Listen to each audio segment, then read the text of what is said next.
passe-t-il en Allemagne?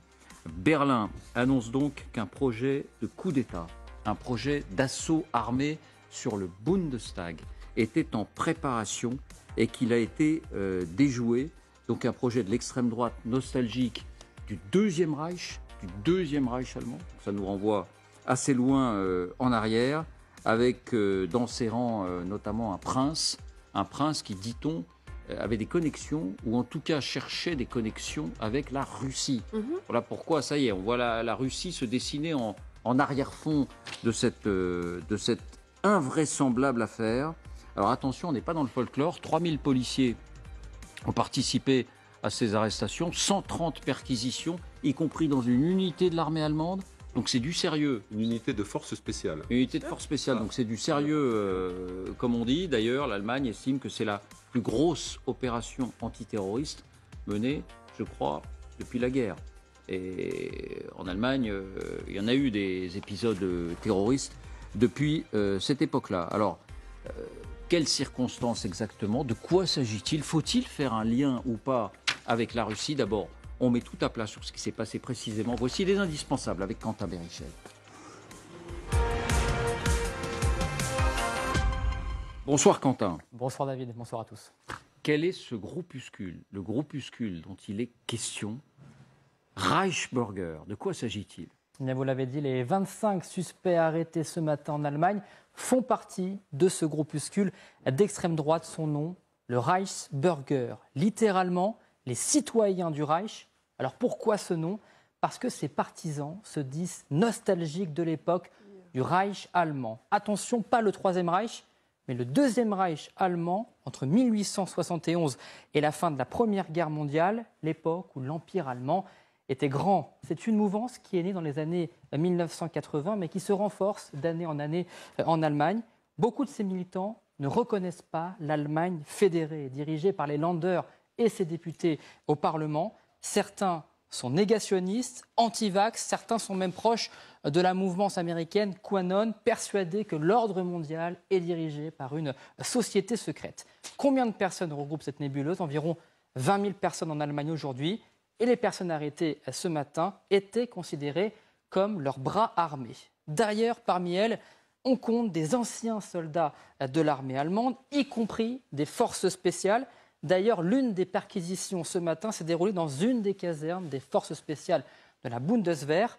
Parmi les personnes arrêtées également, on trouve une ancienne députée du Bundestag d'extrême droite de l'AfD. Son nom, Birgit Malsack-Winkelmann.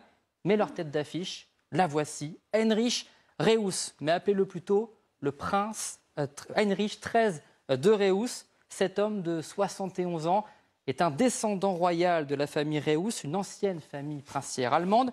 Un homme riche, conseiller financier aujourd'hui, qui possède plusieurs demeures, comme un château qui servait d'ailleurs de QG pour préparer le plan d'attaque. Le prince avait pignon sur rue, il donnait parfois même des conférences pour développer ses thèses, comme ici en Suisse, il y a 3 ans. Et Babylone Berlin. Pardon? On se croirait dans une série qui est consacrée à l'Allemagne et à à une tentative de putsch instaurée par les Russes en Allemagne pendant la République de Weimar, avec le soutien de la famille d'aristocrates qui ne tolèrent pas la démocratie. Et on reviendra sans doute sur cette question, mais l'impérialisme versus la démocratie. On se croirait vraiment dans Babylone Berlin, qui est une série en ce moment qui défraie la chronique en Allemagne. Alors quel était le projet de ce groupuscule, Quentin? Eh bien, leur plan, s'emparer au propre du Bundestag, rien que ça, le Parlement allemand.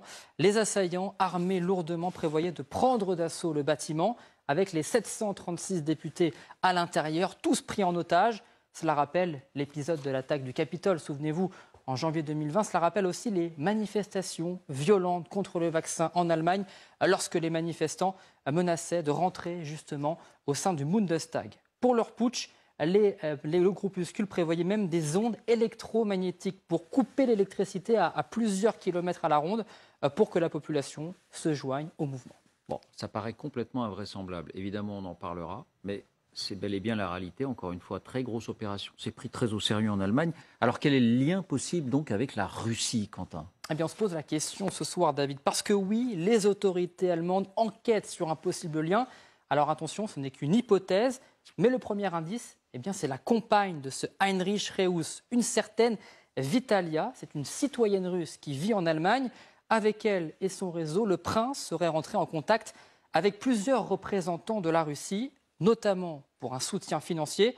Alors, qui sont ces personnes? On ne le sait pas. Jusqu'où les discussions sont allées? On ne le sait pas non plus. Et pour les autorités ukrainiennes, c'est clair, cela n'a rien d'une coïncidence. Tentative de coup d'État en Allemagne, la Russie investit toujours dans la déstabilisation, s'est exclamé Mikhailo Podolyak, le principal conseiller du président ukrainien Volodymyr Zelensky, a signalé également que le Kremlin lui-même a tenu à répondre à ces rumeurs, leur donnant peut-être dans un sens un crédit. C'est un problème interne à la République fédérale d'Allemagne. Aucune ingérence de la Russie ne peut être évoquée ici. Merci Quentin. C'est vrai que ça ressemble à une fiction, ça ressemble à un film,